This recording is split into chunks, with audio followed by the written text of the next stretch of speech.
ഏറ്റവും എളുപ്പത്തിൽ ഒരു കുഞ്ഞ് ചീസ് കേക്ക് ഉണ്ടാക്കില്ല നമുക്ക്. വീട്ടിൽ കുറച്ച് ആൾക്കാരൊക്കെ ഉണ്ടാകുമ്പം ചെറിയ ക്വാണ്ടിറ്റിയിലേ വേണ്ടി വരും. അപ്പോൾ ആ ചെറിയൊരു ക്വാണ്ടിറ്റി ഒരു അടിപൊളി ചീസ് കേക്ക് ഉണ്ടാക്കുക. ഭയങ്കര ഈസി ആയിട്ട് പെട്ടെന്ന്. ഓക്കെ, കുറച്ച് സാധനങ്ങളൊക്കെ വെച്ചിട്ട് ഒരു ഒരു സിമ്പിൾ തട്ടിക്കൂട്ട് ചീസ് കേക്ക്, ഒതൻറ്റിക് ചീസ് കേക്കൊന്നുമല്ല. അപ്പം നമുക്ക് നോക്കാം. ആദ്യം തന്നെ ഒരു 10-15 ക്യൂബ്സ് ആയിട്ടുള്ള പനീർ എടുത്തിട്ടുണ്ട്. പിന്നെ ഫ്രഷ് ക്രീം അതൊരു 2 ടേബിൾ സ്പൂൺ മതിയാവും. പിന്നെ ബിസ്ക്കറ്റ് ഒരു 6 എണ്ണം ഞാനിവിടെ എടുത്തിട്ടുണ്ട്. ഗുഡ് ഡേ ആണ്. നമുക്ക് ബോർബോണോ ഓറിയോ ഡൈജസ്റ്റീവ് ബിസ്ക്കറ്റോ ഏത് വേണമെങ്കിലും എടുക്കാം. പഞ്ചസാര ഒരു 5 ടേബിൾ സ്പൂൺ ഉണ്ട്. പിന്നെ ലൈം ജ്യൂസ് ഒരു 1/4 ലെമൺ. പിന്നെ ബട്ടർ അതൊരു ടേബിൾ സ്പൂൺ. ഇത്രയും സാധനങ്ങളെ നമുക്ക് ആവശ്യമുള്ളൂ. ഇനി നമുക്ക് നോക്കാം എങ്ങനെ ഉണ്ടാക്കുന്നതെന്ന്. ഓക്കെ, ഇവിടെ നമ്മൾ 6 ബിസ്ക്കറ്റ്സും മിക്സിയിലിട്ട് നന്നായി പൊടിച്ചിട്ടുണ്ട്. അതിലേക്ക് 1 ടേബിൾ സ്പൂൺ ബട്ടർ ചേർക്കുക.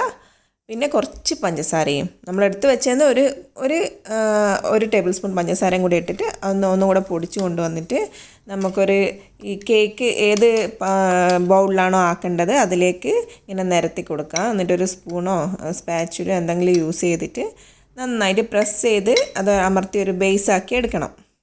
ഇങ്ങനെ ആയതിന് ശേഷം അത് നമുക്ക് മൂടി ഫ്രിഡ്ജിൽ ഒരു 10 മിനിറ്റോളം സെറ്റാൻ വെക്കാം. പിന്നെ ഇതിൽ ഫ്രഷ് ക്രീമിന് പകരം നമുക്ക് വിപ്പിംഗ് ക്രീം എടുക്കാം. ഈ ക്രീം എന്ന് പറയുന്നത് ശരിക്കും പാലിൻ്റെ പാടയാണ്, പാൽപ്പാട എടുക്കാം. പിന്നെ മിക്സി എടുത്തിട്ട് നമുക്ക് ഈ പനീർ ഇടുക. അതിൽ തന്നെ ഈ വിപ്പിംഗ് ക്രീം അല്ലെങ്കിൽ നമ്മൾ ഫ്രഷ് ക്രീം ഒരു 2 ടേബിൾ സ്പൂണ് ഞാൻ ഇട്ട് കൊടുത്തിട്ടുണ്ട്. മുഴുവനായിട്ട് 2 ടേബിൾ സ്പൂണ് വേണം. അതിൻ്റെ കൂടെ എടുത്തു വെച്ച് ബാക്കി പഞ്ചസാരയും കൂടെ ചേർത്തതിന് ശേഷം നമുക്ക് നന്നായിട്ടൊന്ന് ബ്ലെൻഡ് ചെയ്ത് കൊണ്ടുവരാം. ഇതിലേക്ക് നമ്മൾ ലൈം ജ്യൂസും കൂടെ ആഡ് ചെയ്ത് ഒന്ന് ബ്ലെൻഡ് ചെയ്ത് കൊണ്ടുവരാം. അപ്പം നമുക്ക് കുറച്ച് തിക്കായിട്ടാണ് തോന്നുന്നതെങ്കിൽ കുറച്ച് പാലും കൂടെ ഒഴിച്ചിട്ട് ഒന്നും കൂടെ അടിച്ച് കൊണ്ടുവരുമ്പോൾ കറക്റ്റ് കൺസിസ്റ്റൻസി കിട്ടും. നമ്മൾ ഫ്രിഡ്ജിൽ വെച്ച ബേസ് എടുത്തിട്ട് അതിലേക്ക് ഒഴിച്ച് കൊടുത്ത് ഒന്നും കൂടെ ഫ്രിഡ്ജിലേക്ക് സെറ്റാവാൻ വെക്കാം. അതും 10 മിനിറ്റ്. അടുത്തതായിട്ട് ഇവിടെ ഞാനൊരു 3 ടേബിൾ സ്പൂണ് ന്യൂട്ടല്ല എടുത്തിട്ടുണ്ട്. അതിലേക്ക് ഒരു 2 ടേബിൾ സ്പൂൺ ചൂട് പാല് ഒഴിച്ച് കൊടുത്തിട്ട് ഇങ്ങനെ മിക്സ് ചെയ്യുമ്പോൾ നമുക്ക് ഇങ്ങനെ ലൂസായി കിട്ടും.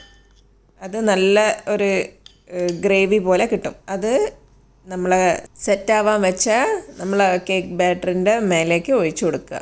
ഒരു 15 മിനിറ്റ് ആകുമ്പോഴേക്കും അത് സെറ്റായിട്ടുണ്ടാവും. അതിൻ്റെ മേലേക്കാണ് ഒഴിച്ചു കൊടുക്കേണ്ടത്.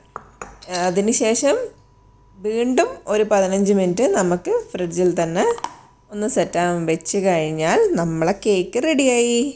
എല്ലാവരും ഒന്ന് ട്രൈ ചെയ്ത് നോക്കണേ. Thanks for watching.